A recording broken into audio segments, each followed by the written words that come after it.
भयंकर जो है वीरभद्र प्रकट हो गए। बोल वीरभद्र महाराज की। वीरभद्र ने कहा प्रभु आज्ञा का जाओ, सती ने जो कहा है उसको सत्य करो। वीरभद्र भूतों की सेना लेकर चले।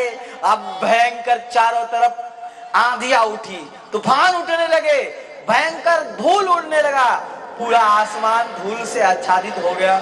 लोगों को लगा कि आज प्रलय हो जाएगा, पृथ्वी कांपने लगी। और जब पहुंचे हैं महाराज, पकड़ पकड़ के ऋषि मुनियों को भी सजा दिया गया, देवताओं को भी सजा दिया। किसी का नाक, किसी का कान, किसी का दांत, किसी का पैर, किसी का हाथ, जिसने जो दिखाया था उसका वो काटा गया महाराज। इसके बाद वो वीरभद्र ने पटक कर दक्ष प्रजापति का कहां में पटका? यज्ञ मंडप में, यज्ञ बलि वेदी पे ही उन्होंने बलि चढ़ा दी। बलभद्र महाराज की। अब देखो ब्रह्मा जी ने कहा था तुम मरोगे नहीं, मैं तुमको वरदान देता हूँ, घबराओ नहीं। सर कट गया, मरा भी नहीं, तो वरदान मिला था उसको। सोचो, कहा था सती ने वो गति होगा जो तो आज किसी की गति नहीं होगी। सर कटने के बाद तो सब मर जाते हैं, पर तुम मरोगे नहीं, ऐसी दुर्गति होगी तुम्हारी। कितना दुख होगा। छटपटा रहा है महाराज, बहुत देर तक छटपटा है। जब शंकर जी, क्रोध शंकर जी का शांत हुआ है, सब लीला होने के बाद ब्रह्मा विष्णु महेश एक साथ प्रकट हुए वहां पे। और फिर कहा गया भाई बकरे की मुंडी लाओ, इसके अंदर बकरी की मुंडी फिट करो, क्योंकि इसको श्राप भी नंदी का दिया हुआ है। तो इतना सुंदर मुख वाला दक्ष प्रजापति का मुख क्या हो गया? बकरे का मुंडी हो गया। इसीलिए जो शंकर जी का निंदा करता है वो अगले जन्म में बकरा बन के प्रकट होता है, और बकरीद के दिन हलाल होता है। बकरीद मनाते हैं ना लोग, उस दिन हलाल किया जाता है कि शंकर जी का निंदा तुमने किया है बेटा, आओ बकरीद में चलो, हजारों हजारों हलाल हो रहे हैं। अच्छा ये मत सोचना कि हिंदू लोग बकरीद नहीं मनाते, बस उसका नाम अलग है। दुर्गा पूजा में काट लेते हैं, नहीं काटते क्या? होली में भी काट लेते हैं। ये एक पक्ष को नहीं देखो, दोनों पक्ष को देखिए।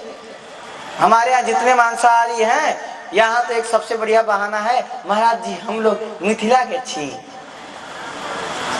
देवी भक्त छी, या टाइम मतलब मिथिला के हैं इसलिए हम पा रहे हैं, देवी भक्त है इसलिए पा रहे हैं। देवी भाई ठीक है, पर एक सात्विक परंपरा का ये विस्तार नहीं हुआ।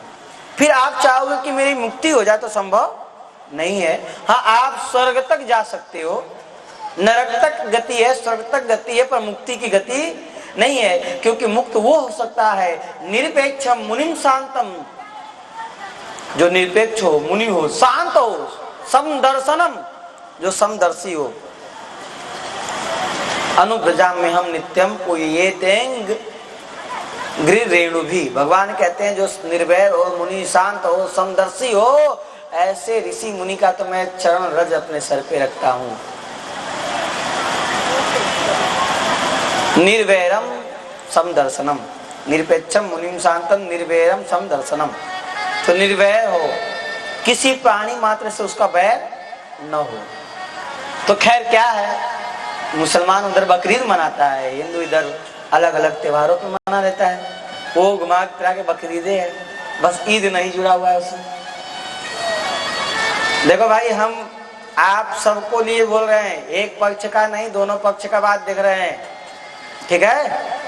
हिंदू बकरा काटना छोड़ दे, एक जीव पे कल्याण नहीं हो जाएगा? बेचारा एक जीव पे दया हो जाएगा, एक इतने बड़े जीव को कल्याण हो जाएगा, वो एकदम बढ़िया से घूमेगा।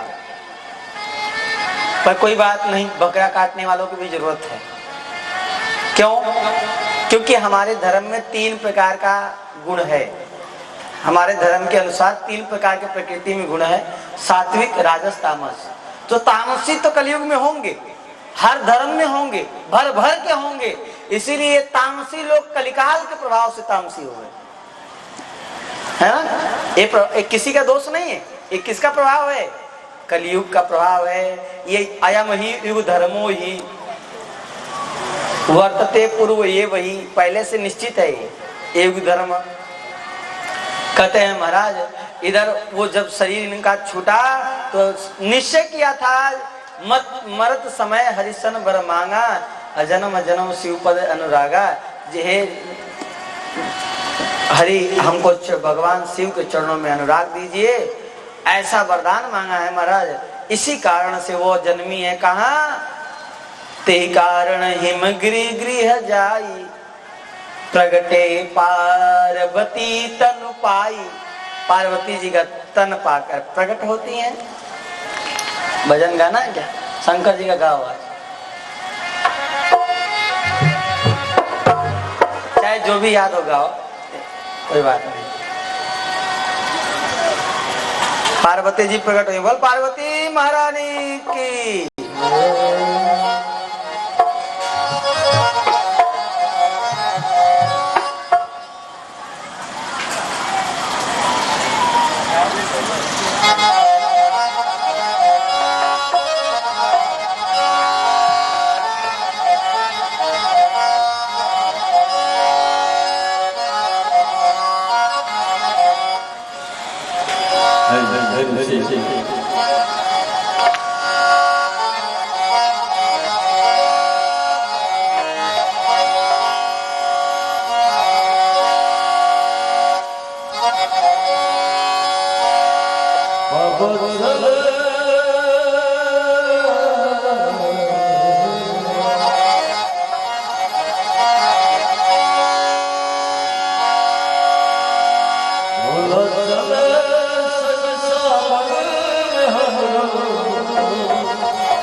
बस